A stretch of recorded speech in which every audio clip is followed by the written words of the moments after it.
लोकसभा चुनाव से पहले ही बिहार की Karakat Lok Sabha seat hot seat बन चुकी है, क्योंकि इस सीट पर भोजपुरी एक्टर पवन सिंह ने अपना तड़का जो लगा दिया है।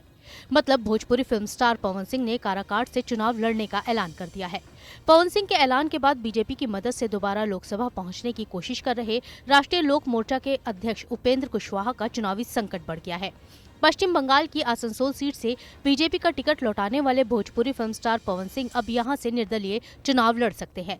आरा के रहने वाले पवन हालांकि अभी बीजेपी के सदस्य हैं और पार्टी से आरा या फिर महाराजगंज से टिकट मांग रहे थे, लेकिन बीजेपी ने आरा से आर के सिंह और महाराजगंज से जनार्दन सिग्रीवाल को दोबारा से टिकट दे दिया, जिसके बाद पवन ने ये ऐलान किया। चुनाव लड़ने को लेकर सोशल मीडिया पर किए गए पवन सिंह के पोस्ट से बिहार की राजनीति, खासकर राष्ट्रीय जनतांत्रिक गठबंधन के बेड़े में खलबली मच गई है। उनके चुनाव लड़ने से एनडीए से काराकाट लोकसभा सीट के प्रत्याशी पूर्व केंद्रीय मंत्री और राष्ट्रीय लोक मोर्चा के सुप्रीमो उपेंद्र कुशवाहा की मुश्किलें बढ़ती नजर आ रही हैं। मीडिया रिपोर्ट के मुताबिक जिस वक्त पवन सिंह चुनावी मैदान में उतरने की घोषणा कर रहे थे, उस वक्त कुशवाहा केंद्रीय गृह मंत्री अमित शाह के साथ गया में मंच पर थे।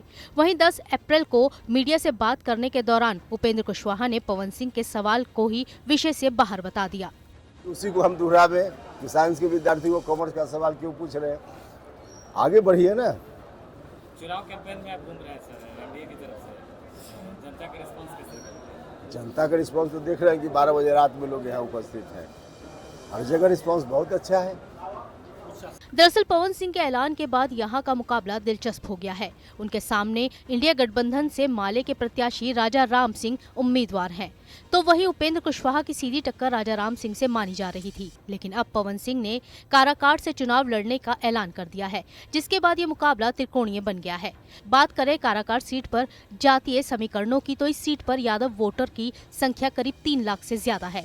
इसमें से कुर्मी और कोयरी वोटर लगभग 2.5 लाख है, जबकि मुस्लिम वोटर करीब 1.5 लाख है। इसके अलावा लोकसभा सीट पर करीब 2.5 लाख राजपूत वोटर भी हैं। बात करें दूसरे समुदाय के वोटरों की, तो वैश्य करीब 2 लाख, ब्राह्मण लगभग 75,000, भूमिहार वोटर करीब 50,000 है। बाकी दलित और दूसरी जातियों के वोटर हैं।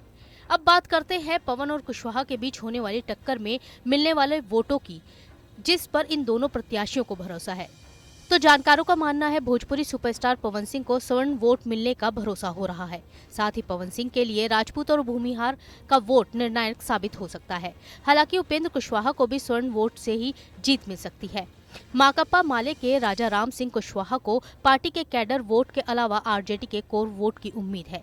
बात करें पवन सिंह ने काराकाट सीट को ही क्यों चुना, तो जानकारों का मानना है कि काराकाट सीट को पवन सिंह ने इसलिए चुना है क्योंकि यहां से ना तो बीजेपी का कैंडिडेट है और ना ही आरजेडी कैंडिडेट। तेजस्वी यादव के साथ भी उनके रिश्ते ठीक हैं। इसके साथ ही काराकाट से लड़कर पवन बीजेपी और आरजेडी से भी रिश्ते बचा कर रखने की कोशिश कर रहे हैं। इन सबसे अलग भोजपुरी फिल्मों के स्टार होने के नाते पवन सिंह की लोकप्रियता है, जो दूसरे नेताओं के लिए मुश्किल का काम कर सकती है। इसलिए उनके निर्दलीय लड़ने पर अब बीजेपी क्या करती है, ये देखने वाली बात होगी। Team news nation.